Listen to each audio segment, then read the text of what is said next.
John, right now, jury selection, as we noted, is underway in Hunter Biden's historic federal gun trial and seems to be moving along quite swiftly. Hunter is charged with 3 felony counts and, if convicted, could be facing up to 25 years in jail.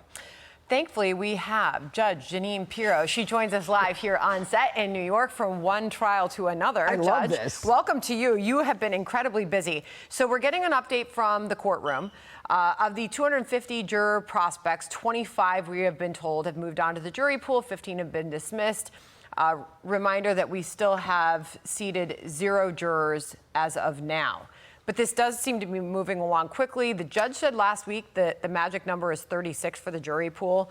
I don't know. So we're told this is moving along quickly.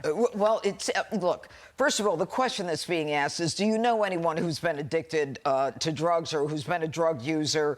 And obviously, they're going to ask, does anyone know the Biden family? And as you well know, the name Biden looms large in this county in Delaware. So, I mean, everyone is going to have a connection. But the connection that really matters is one where knowing someone who has a drug abuse problem or knowing the Bidens will prevent them from giving a decision or rendering one that is based upon the facts and instead based upon that relationship. But in the federal case, apparently there are 6. Government is entitled to 6 peremptory challenges and defendant to 10.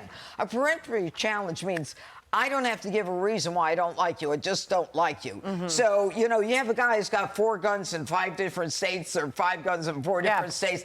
The defense may say, you know what, I don't know if I want that guy. Or in questioning him, Sandra, they may say, you know what, this is the kind of guy who thinks everyone should have a gun. Yeah, you're talking about juror number 29, owns 4 firearms, concealed carry permit in 3 states, does not believe drug users should own guns. He's still in the jury pool. That was as of one of our latest notes. Right. I want to ask you about this. The president, Hunter Biden's father, obviously the sitting president, did issue a statement before court this morning saying, I'm the president, but I'm also a dad. As the president, I don't and won't comment on pending federal cases. But as a dad, I have boundless love for my son, confidence in him, and respect for his strength. But also remember what he said Friday. After the conclusion of former President Donald Trump's guilty verdict, he said this on no one being above the law. The American principle that no one is above the law was reaffirmed. Our justice system has endured for nearly 250 years, and it literally is the cornerstone of America, our justice system. The justice system should be respected.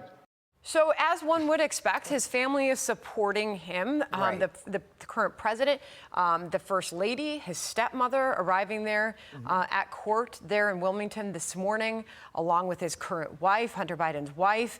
But you heard the president's words. No one is above the law, Judge. You know, for them, for the Democrats, it's a very difficult setup because the hypocrisy will be very relevant. And I think probably the statement that they probably suggested to him that he's not going to talk about it is a good one.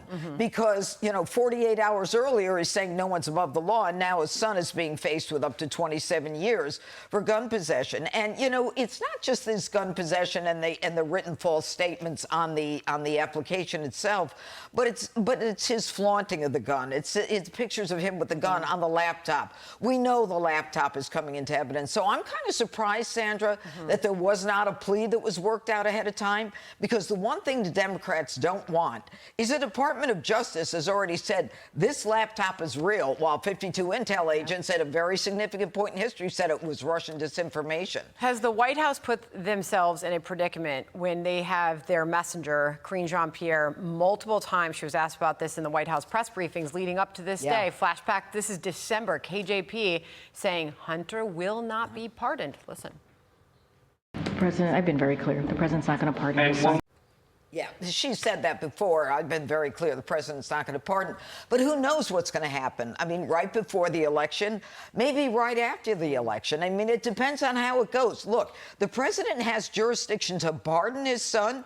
He has jurisdiction to commute the sentence if a sentence is imposed by this judge who was not in agreement with the plea negotiation that was really one where both sides disagreed, or they were just kind of going with a wink and a nod. So, yeah, they're really caught between a rock and a hard place, because I can't imagine his father not pardoning him. Great stuff all last week, Judge. And now on to the Hunter Biden trial. Here we go. Appreciate you joining us on this. I keep looking for updates. I'm sure we'll get more from the courthouse shortly. Judge, thank you. Good to see you. I'm Steve Ducey. I'm Brian Kilmeade. And I'm Ainsley Earhart. And click here to subscribe to the Fox News YouTube page to catch our hottest interviews and most compelling analysis.